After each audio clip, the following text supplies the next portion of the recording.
هل جزاء الإحسان إلا الإحسان. Un frère qui vit en France dit qu'il passe actuellement un diplôme pour apprendre les langues étrangères. Il souhaite obtenir un diplôme français afin d'aller enseigner dans un pays musulman. Ce diplôme est très demandé et lui permettrait de trouver un emploi facilement en terre d'islam. Donc sa question est-il permis d'enseigner une langue étrangère à un musulman? Est-ce haram en même temps pour un musulman d'apprendre une langue des kuffars? Barakallahu fikum, cher. Le prophète sallallahu alayhi wa sallam a demandé à l'un de ses proches, je crois Hassan si je ne me trompe pas, Ibn Thabit si je ne me trompe pas, il lui a demandé d'apprendre une langue étrangère, la langue des juifs. Comme ça, le hébreu, comme ça, pour que le prophète sallam puisse répondre aux juifs quand ils lui écrivent, et que lui aussi il puisse comprendre ce que les juifs ont écrit. Donc, apprendre une langue étrangère, si on veut l'apprendre, on va voir dans quel but on veut l'apprendre. Si je veux par exemple apprendre le français pour ressembler au français quand je parle, ou bien pour que les Français soient contents de moi, ou bien pour que enlever un complexe, c'est comme ça. Tout ça, ça rentre dans le haram. Ça rentre dans le haram.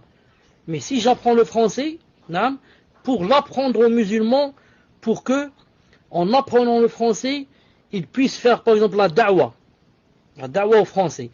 Toi, si tu ne connais pas le français, comment tu peux faire la da'wa à un français? Tu ne connais pas l'anglais. Comment tu peux faire la da'wa à un anglais? Maintenant, des fois, le français est obligatoire. Le français, la langue française, est obligatoire à l'école et au lycée, etc.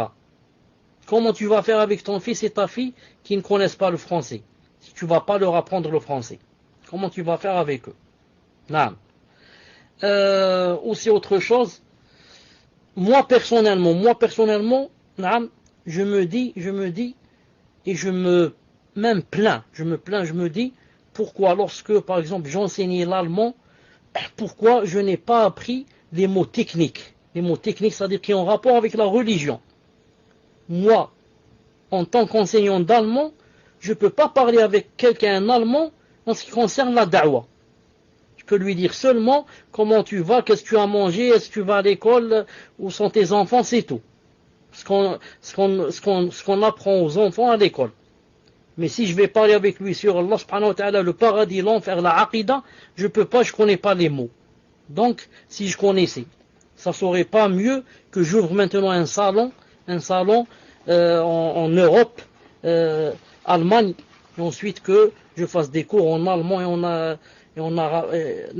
en allemand par exemple, ce serait pas mieux sur la aqidah. Donc plus on apprend, inshallah ta'ala, des langues, surtout si c'est pour la da'wa, plus c'est mieux, bi'idna ta'ala, et on a même des récompenses, inshallah ta'ala. Tfadlal.